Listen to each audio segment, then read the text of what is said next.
Okay, तो आज हम जो बात कर रहे थे वो किसकी बात कर रहे थे बच्चों? हम वेपर प्रेशर। कल हमने ये देखा कि वेपर प्रेशर जो है वो सैचुरेटेड वेपर प्रेशर कब होता है? जब आपका जो लिक्विड फेज है लिक्विड में से वेपर जितना बने उतना ही वेपर में से क्या बनना चाहिए? लिक्विड। लिक्विड से वेपर और वेपर से लिक्विड, ये दोनों अगर सेम हो तब जाके क्या होता है? यहाँ पे इक्विलिब्रियम आ जाता है। क्या आ जाता है बताओ? इक्विलिब्रियम। तब यहाँ पे क्या आ जाता है भाई? इक्विलिब्रियम आ जाता है या ना? Yes okay, sir. अब आप थोड़ा सा सोचो कि जैसे जैसे हम लोग क्या कर रहे हैं यहाँ पे, जैसे जैसे टेम्परेचर बढ़ाते जाते हैं, जैसे जैसे हम लोग टेम्परेचर बढ़ाते हैं वेपर प्रेशर भी क्या हो जाता है? बढ़ता जाता है। एक टाइम ऐसा आएगा कि उस टेम्परेचर के लिए, ये वाला पॉइंट, ये वाला पॉइंट, उस टेम्परेचर के लिए सपोज अगर वाटर है तो सपोज यहाँ पे 100 डिग्री सेल्सियस है, तो जब उस प्रेशर, उस टेम्परेचर के लिए अगर प्रेशर जो है वो 760 mmHg हो जाए, कितना हो जाए बच्चों? 760 mmHg हो जाए, तब हम क्या बोल सकते हैं? तब हम क्या बोल सकते हैं बताओ? तब हम ये बोल सकते हैं कि ये वाला जो टेम्परेचर है, ये वाला temperature, it's a, I can say boiling point. Okay, it's a normal boiling point of liquid. Yes, और उस टाइम पे क्या होगा? यहाँ पे जो लिक्विड होता है पूरा बॉयल होने लगेगा। पहले तो वेपर में सिर्फ कौन कन्वर्ट होता था? ऊपर के जो, ऊपर के जो लेयर होते हैं वही कन्वर्ट होते थे वेपर में, लेकिन अब क्या होने वाला है? पूरे सभी के सभी, now entire bulk is, entire bulk is ready to evaporate. कहने का तरीका ये है कि अब पूरा बल्क जो है वो वेपर में कन्वर्ट होने की टेंडेंसी रखता है, तब उस टेम्परेचर को बोलते हैं बॉइलिंग पॉइंट। और यहाँ पे दो चीज बहुत ध्यान में रखनी है। अगर आप एक एटमोस्फियर ले रहे हो, आउटर मोस्ट एटमोस्फियर, आसपास का एटमोस्फियर कितना लिया आपने बच्चों बताओ? आसपास का एटमोस्फियर आपने कितना लिया हुआ है? 1 एटमोस्फियर ले रखा है। सो एट दैट टाइम, अगर आपने आसपास का 1 एटमोस्फियर ले रखा है, सो एट दैट टाइम यहाँ पे जो आपका प्रेशर है वो कितना होने वाला है? 1 एटमोस्फियर होने वाला है, तब जाके उबलने लगेगा। मींस आपका वेपर प्रेशर जब सराउंडिंग प्रेशर के साथ मैच हो उसके बाद ही बॉयल होना स्टार्ट हो जाएगा बच्चों।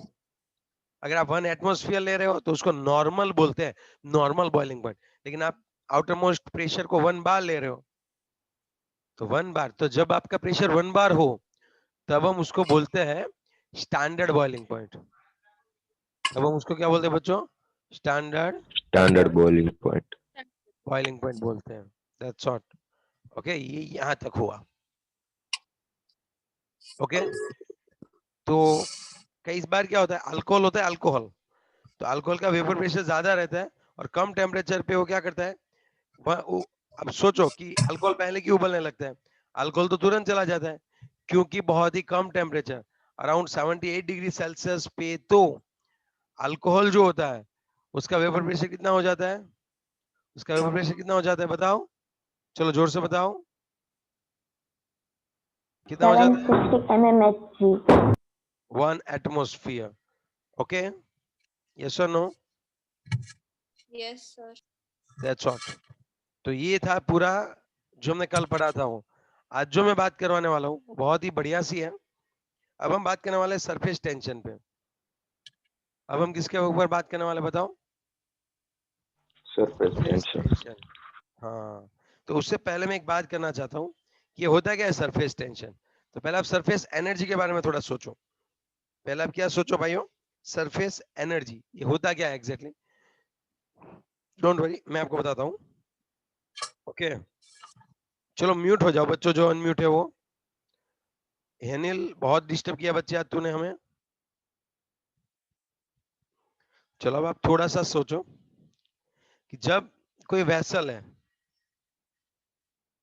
तब दो तरह के आप मॉलिक्यूल सोचो।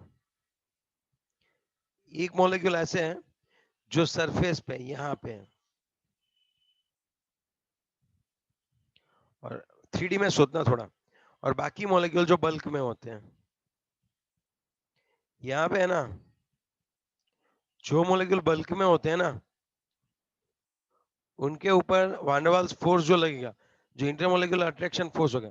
अब ये बल्क वाला मॉलिक्यूल ले लो, चलो सपोज ये मॉलिक्यूल ले लो, तो अगर उस मॉलिक्यूल को मैं साइड में लूं तब मुझे पता चलेगा कि उसके आसपास सभी ओर से जो अट्रैक्शन फोर्स लग रहा है वो इक्वल अमाउंट में है।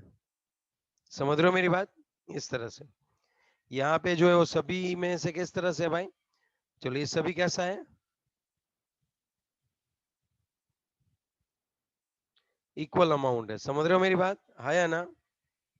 Yes. Yes, sir. ओके, तो यहाँ पे पूरा बैलेंस होता है ये। लेकिन अब अपर वाला सोच, सरफेस वाला सोचो, इस वाले मॉलिक्यूल के बारे में थोड़ा सा सोचो। चलो क्या होता होगा उस मॉलिक्यूल के ऊपर? उस मॉलिक्यूल के ऊपर ऊपर की तरफ कोई एटम है ही नहीं, ऊपर की तरफ तो कोई एटम नहीं है, सिर्फ आसपास से ही एटम है। और ये रहा, तो इसका जो है वो रिजल्टिंग फोर्स जीरो कभी नहीं हो सकता। अगर रिजल्टिंग फोर्स जीरो नहीं है तो इसकी स्टेबिलिटी कम है। तो ये क्या करता है, जब भी इसके ऊपर से कोई एटम निकलते हैं, it will try to attract some atom.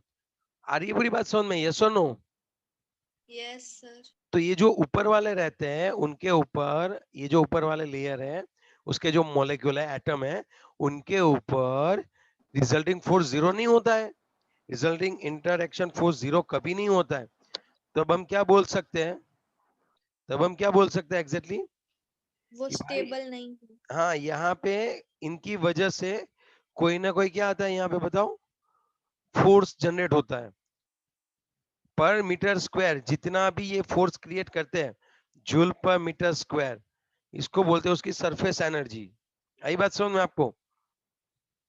Yes, sir. जितना फोर्स यहाँ पे, ये रिजल्टिंग फोर्स जीरो नहीं होता है, तो पर मीटर स्क्वायर जितना भी अट्रैक्शन फोर्स यहाँ पे रिजल्टिंग क्रिएट होता है उसको बोलते हैं हम लोग सरफेस एनर्जी। क्या बोलते हैं हम उसको, बताओ? Surface energy. आई बात समझ में? हाँ। अब दूसरी बात कि हर कोई चाहता है कि ये सरफेस एनर्जी कम हो। ओके, आप कैसे देख सकते हो? कई बार आप देखना कि अगर आपने थर्मोमीटर लिया है तो मर्क्यूरी जो है वो कुछ इस तरह से आपको दिखाएगा, ऐसे फ्लैट नहीं होती है। आपने देखा है मर्क्यूरी जब कोई ब्लड प्रेशर मेजर करता है या थर्मोमीटर होता है तो मर्क्यूरी कुछ इस तरह से होता है, ऐसे कॉन्वेक्स, कॉनकेव एंड कॉन्वेक्स, याद है? Yes, sir. ये मर्क्यूरी ऐसा क्यों होता है? इसके पीछे का रीजन भी कौन सा है भाई? सरफेस टेंशन ही है। फिर अगर आप ग्लास की पिपेट हो, ग्लास के वेसल में जब पानी रखोगे, बहुत छोटा सा होना चाहिए, स्लाइड देखना, कैपिलरी, अगर ऐसी कैपिलरी और पानी है तो पानी की जो सरफेस है कुछ इस तरह से रहती है। कभी देखा है आपने?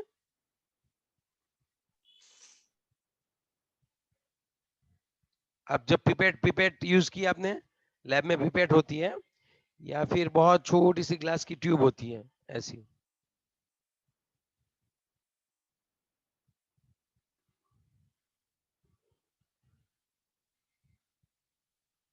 अगर इसमें से अगर पानी जा रहा है तभी यहाँ पे कुछ इस तरह से रहेगा। समझे बात? अगर यहाँ पे है तो कुछ इस तरह से। तो मतलब कहने का तरीका ये, ऐसे फिनोमिनन के पीछे का रीजन भी सरफेस टेंशन है। कैसे वो मैं आपको बताता हूँ, सुनो क्या होता है। अब थोड़ा सा हम देखें तो बबल होते हैं, हर बार बबल ऐसे स्फीयर के फॉर्म में क्यों होते हैं बताओ? या फिर लिक्विड का जो ड्रॉप होता है वो स्फीयर क्यों होता है? अगर ये स्ट्रेट होता है ऐसे तो इसका सरफेस टेंशन बहुत ज्यादा होता है। Each and every liquid try to reduce its surface tension. देखो अगर यहाँ पे रिजल्टिंग फोर्स जीरो कभी नहीं होगा। आ रही है बड़ी बात समझ में आपको? अगर ये सरफेस है तो। लेकिन अगर मैंने इसको राउंड शेप कर दिया तब क्या होगा वो मैं आपको सिखाता हूं, आप भी समझ सकते हो। देखो हर एक एटम अपनी इफेक्ट को नलीफाई करेगा। कैसे? अगर ये यहां से कुछ इस तरह से खींचेगा तो ऊपर वाला इस तरह से खींचेगा। अगर ये बोलेगा कि मैं यहां से इस तरह से खींचता हूं तो ये वाला इस तरह से खींचता है। आई बुरी बात समझ में? सभी का सरफेस टेंशन कुछ ऐसा होता है। तो अब क्या होगा बताओ, सोच के बताओ। अगर ये ऐसा हो गया तो इफेक्ट नलीफाई हो जाएगा। इफेक्ट नलीफाई हो जाएगी और सरफेस टेंशन एकदम रिड्यूस सा हो जाएगा। अरे बुरी बात समझ में? यस और no? Yes, sir. Yes, sir. Okay, अब हम बात करते हैं सरफेस एनर्जी जितनी कम हो ना उतने अच्छी बात। देखो सरफेस एनर्जी और सरफेस टेंशन दोनों चीज सेम नहीं है। क्या बोलना चाहता हूं मैं? क्या बोलना चाहता हूं मैं? Surface Sir, energy and surface tension दोनों चीज सेम नहीं है। सरफेस एनर्जी का जो यूनिट होता है जूल पर मीटर स्क्वायर। इसका मतलब पर मीटर स्क्वायर जो रिजल्टिंग फोर्स होता है सरफेस को, उसको हम लोग सरफेस एनर्जी बोलते हैं। ओके, अब सर तो इसको क्या बोलते, सरफेस टेंशन को क्या बोलते हैं सर, बताता हूं। अब देखो, आप एक काम करो, अब एक वेसल ले लो, सपोज पानी का ही सरफेस टेंशन मैं आपको सिखाता हूँ। कोई भी लिक्विड है, अगर आपको उसका सरफेस टेंशन निकालना है ना बच्चों, तब आपके पास दो ही चीज है। कैसे, मैं आपको बताता हूँ, एक सेकंड रुक जाओ।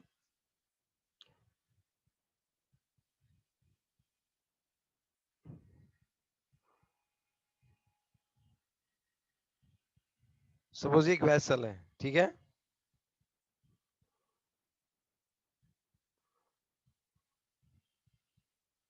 यहाँ पे पानी है। तब आपको क्या करना है, अगर मैं इसका सरफेस, इसका मैं टॉप व्यू ड्रॉ करूँ, तो ये बीकर है, यहाँ पे जो ये लिक्विड होता है ये सभी उसकी सरफेस, टॉप व्यू को समझ पड़ता है ना आपका, मैंने ऊपर से उसको दिखाने की ट्राई की है। ओके, यस और नो? यस। हाँ, तब क्या होगा एग्जैक्टली कि यहाँ पे सपोज पूरा वाटर से फिल हुआ था,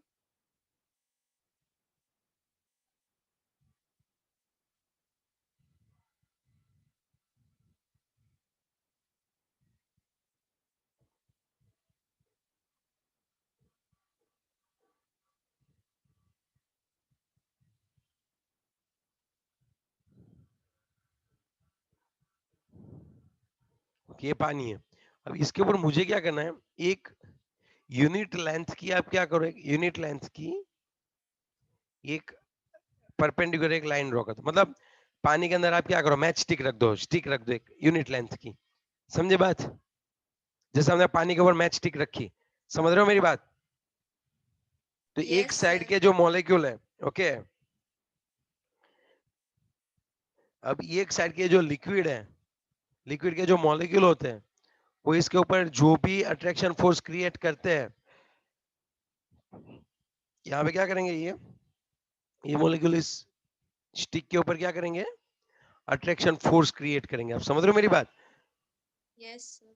जैसे आप उस, अब जैसे मैच स्टिक को आप ऊपर करना चाहोगे ना, तो उसके साथ वाटर के मॉलिक्यूल भी साथ ही साथ ऊपर आने लगेंगे बच्चों। अब ट्राई करना कि पानी है और उसमें आप क्या कर रहे हो, मैच स्टिक रख रहे हो, फिर आप उसको ऊपर कर देना, क्या होगा आप देखना एक बार, क्या होता है बताओ, क्या होता है वहां पे? वाटर के मॉलिक्यूल भी साथ आते यस, ओके। तो वो जो है, उसको हम लोग क्या बोलते हैं बच्चों, अच्छे से बताओ, उसको हम लोग क्या बोलते हैं बच्चों, सरफेस टेंशन बोलते हैं। यस, ओके, यस और नो? Yes sir. हैं। Yes sir. ओके, तो इसका यूनिट जो है, अब आप सोचो उसका यूनिट क्या होता होगा, सरफेस टेंशन का यूनिट होगा सर, ये फोर्स है ना, हाँ, पर यूनिट लेंथ, फोर्स का होता है न्यूटन, पर यूनिट लेंथ पर मीटर, हो गया ना ये? Yes sir. सरफेस टेंशन को डिनोट करते हैं गामा से। सरफेस टेंशन को दिखाने के लिए कौन सा हम लोग सिंबल यूज कर सकते हैं बच्चों, बताओ? सरफेस टेंशन को गामा। दिखाने के लिए हम लोग गामा यूज कर सकते हैं। Gamma. Yes, yes, okay, okay. और अगर आपको कोई डाउट है तब आप आराम से मुझे पूछ सकते हो। ओके, यहां तक हमारा इतना क्लियर हुआ। ओके, अब मैं बात करता हूँ क्या होता है एग्जैक्टली। अब सुनो, अच्छे से सुनना, अच्छा, बहुत अच्छे से सुनना। सरफेस टेंशन जो है उसकी वजह से क्या होता है, जैसे हमारे पास एक रफ ग्लास है, ग्लास होता है ना, वो कहीं से ब्रेक हो गया तो ये रफ ग्लास हो गया, है ना? यस अब मैं सर। इसको, अब आप सिर्फ, ओके, अब आप सिर्फ इसको क्या करो, हीट करो। अब इसको क्या करो, हीट करो, तब क्या हो जाएगा, ये जो ग्रूव्स आपको दिख रहे हैं वो सिंपली स्फेरिकल में कन्वर्ट हो जाएंगे। पता है क्यों? क्योंकि ये जो है लिक्विड में कन्वर्ट होगा, और यहाँ पे जो है वो सरफेस टेंशन को कम करने की ट्राई करेंगे, तो उसकी वजह से आपको जो है लास्ट में फाइनली जो मिलेगा एकदम स्मूथ सा ग्लास मिलेगा। समझ रहे हो आप मेरी बात? इसको बोलते हैं फायर यस सर। पॉलिशिंग, इसको बोलते हैं Yes, फायर sir. पॉलिशिंग, इसको बोलते हैं बच्चों फायर पॉलिशिंग बोलते हैं इसको। आई बात समझ में आपको?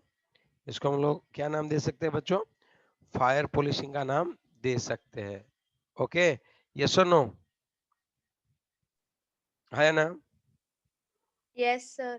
यस सर तो ओके, टफन हाँ, में क्या होता है? किसमें? टफन ग्लास होते हैं उसमें। टफन में फाइबर्स होते हैं, वही ना? फाइबर्स वाले होते हैं, वही ना? टफन ग्लास, यस सर। उसमें फाइबर्स होते हैं, उसमें ग्लास का पूरा ऐसा रोड होता है, इस तरह से, ऐसे रोड्स होते हैं, समझे बात? यस। ओके। और दूसरी एक बात मैं और बहुत अच्छे से समझाना चाहूंगा कि कब जो है वो कॉन्वेक्स मिलेगा और कौन क्या मिलेगा। सपोज एक ग्लास है और उसमें जब आप मर्क्यूरी रखते हो तब क्या होता है, जो साइड वाले मॉलिक्यूल्स होते हैं ना, अब देखो जो साइड वाले लास्ट में जो मॉलिक्यूल्स होंगे वो किसके टच में आएंगे बताओ? ये मर्क्यूरी है सपोज, तो मर्क्यूरी किसके टच में आने वाला है? लास्ट वाला Start. मर्क्यूरी का मॉलिक्यूल, लास्ट वाला मर्क्यूरी जो है उसका लास्ट वाला मर्क्यूरी किसके टच में आएगा बताओ? Glass. ग्लास के Glass. कांटेक्ट में। तो यहाँ पे मर्क्यूरी और ग्लास जो होता है उनके बीच का अट्रैक्शन जो है वो कम होगा। किससे कम होगा? मर्क्यूरी मर्क्यूरी से वो कम होता है, मर्क्यूरी मर्क्यूरी ज्यादा होता है। अब समझो बात। तो इससे क्या होता है एग्जैक्टली तो इससे क्या होता है, अगर मर्क्यूरी मर्क्यूरी का अट्रैक्शन ज्यादा है तो ये ऊपर की ओर खींचते हैं और ये वहां पे खींच नहीं पाएगा, ग्लास ऊपर की ओर खींच नहीं पाएगा, साइड वाला मर्क्यूरी खींच लेगा। समझ रहे हो बात? लेकिन जब भी आप क्या करो, वाटर मॉलिक्यूल रखते हो तब ऐसा निकलता है। तो ये जो साइड वाले मॉलिक्यूल्स हैं वो ग्लास की ओर ज्यादा अट्रैक्ट होते हैं। यहाँ पे ग्लास और H2O का जो अट्रैक्शन है, ग्लास और कौन, वाटर मॉलिक्यूल जो है उसका जो अट्रैक्शन है वो बहुत ही ज्यादा होता है। किससे ज्यादा होता है बताओ? ग्लास और वाटर का मॉलिक्यूल का अट्रैक्शन किससे ज्यादा होता है? Water, Mercury or glass attraction. नहीं, ये कम होता है। ग्लास वाटर का अट्रैक्शन कम होता है, सॉरी ज्यादा ही होगा। तभी तो ऊपर देखो, ऊपर खींच रहा है ना, कौन खींच रहा है? ग्लास जो है वाटर को खींच रहा है, इसका मतलब ग्लास वाटर जो है वो ज्यादा है और वाटर वाटर कम है। फिर से एक बार समझाओ सर, समझ में नहीं आई बात? फिर से लास्ट बार कंफ्यूज कर दिया शायद मैंने आपको, मैं समझाता हूँ। यहाँ पे कौन क्या कब मिलेगा? जब ये वाले मॉलिक्यूल्स है वो ग्लास की ओर ज्यादा अट्रैक्ट हो जाए। और यहाँ पे कॉन्वेक्स कब मिलेगा? जब आपके Attraction. मर्क्यूरी मर्क्यूरी का अट्रैक्शन ज्यादा होता है, ग्लास का अट्रैक्शन कम होता है। जब ग्लास और वाटर का अट्रैक्शन ज्यादा होता है तो ये ऊपर उसको ऊपर खींच लेता है। जो कि बहुत डीप में जाने की जरूरत नहीं है हमें, इतना ज्यादा हमारे में दिया भी नहीं है। ओके, यस और नो? हाँ या ना बोलो? Yes, yes sir. ओके, चलो आगे बढ़ू थोड़ा। Yes, sir. ओके, चलो हम आगे बढ़ते हैं थोड़ा। ओके, तो कितना देखा हम लोगों ने बताओ? कौन कौन सी चीजें देखी हमने अच्छे से बताओ? सरफेस टेंशन, एंड दूसरा कौन सी चीज देखी हमने? Surface tension, Surface. और दूसरी Surface energy. सरफेस एनर्जी का यूनिट क्या होता है? Joule per. Metre square. Joule per metre square yes. और जब हमने बात करें सरफेस टेंशन की तब उसको गामा से दिखाते हैं। उसका मतलब ये होता है कि सरफेस टेंशन का एग्जैक्टली आप मतलब क्या निकालोगे बताओ? Surface tension is defined as the force. देखो सरफेस टेंशन अगर आप बात करो तो it's like a force, that one is force acting force acting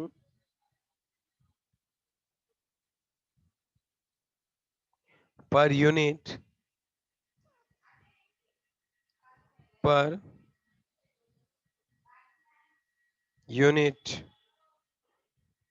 length, force acting per unit length, yes or no? और वो लेंथ कहाँ Yes. पे होगी? वो लेंथ कहाँ पे होगी? Perpendicular to that liquid, surface liquid का surface perpendicular to the line drawn on surface. जो हम लाइन ड्रॉ करते हैं सरफेस के ऊपर, उसके ऊपर मॉलिक्यूल जो परपेंडिकुलर फोर्स लगाते हैं ना, उसको बोलते हैं सरफेस टेंशन। आई बात समझ में? Yes, sir. Yes sir. और इसकी इफेक्ट हमने देखी, लिक्विड क्यों राउंड शेप होता है और क्या होता है, ये सब हमने देख लिया। ओके, चलो अब हम बात करने वाले हैं। हाँ, अगर आप न्यूटन पर मीटर लो, तो उसको ऐसे भी लिख सकते हो, न्यूटन पर मीटर है तो न्यूटन का क्या होता है, केजी इंटू मीटर पर सेकंड स्क्वायर, है ना? Yes, sir. यस। और डिवाइडेड बाय हम क्या लिखेंगे, मीटर। कौन कैंसिल हो जाएगा, न्यूटन का हमने ले न्यूटन। लिया, मीटर मीटर कैंसिल। तो सरफेस टेंशन का जो डायमेंशन है kgs2 m1 l0 t कितना आएगा, -2। -2। ये भी पूछ सकते हैं, फिजिक्स में पूछेंगे ऐसा सब, लेकिन आपको आना चाहिए, है ना? Yes, sir. Yes sir. Last point की बात करते हैं विस्कोसिटी के बारे में। ओके, लेकिन उससे पहले मैं चाहूंगा कि आप लोग रिजॉइन कर लो बच्चों, फटाफट से आप लोग क्या कर लोगे, रिजॉइन कर लोगे। ओके, चलो लास्ट पॉइंट बचा है विस्कोसिटी, तो रिजॉइन कर लेते हैं।